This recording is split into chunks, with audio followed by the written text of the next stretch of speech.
چی شده؟ چرا رنگت پریده؟ راستش نمیخواستم بگم ولی یه چیزی هست که حرفاشو باور نکن بابا، این همیشه حسودی رابطه ما رو میکنه، اصلا دوست داره زندگی ما رو خراب کنه.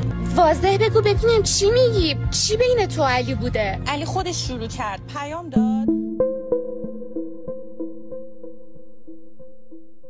علی بگو، یه بارم که شده راستشو بگو، بدون نقش بازی کردن، بدون دروغ. راستش اینه که دوستت دیوونه است، داره بین من و تو دیوار میکشه چون داره خوشبختیمون میسوزه. علی دروغای بزرگ بوی تعفن میدم، میفهمی؟ الان کل این خونه رو بوی دروغ گرفته، میفهمی؟ دروغ. تو داری الان به خاطر حرفای یه آدم حسود اینجوری با من صحبت میکنی؟ اون میگه که یه چیزی بین شما بوده. جالبیش اینجاست که وقتی داری انکار میکنی چشات داد میزنه که داری دروغ میگی. غزل سردرد نده که اگه قرار حرفای فائزه رو باور کنی به نظر من همینجا زندگیمون رو تموم کنیم بره. تموم کنیم بره؟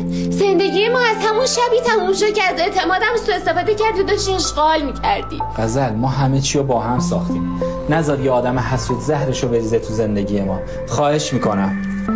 علی اعتمادم پودر شده. به نظر میشه تو لیوانی که شکسته دوباره آب خورد؟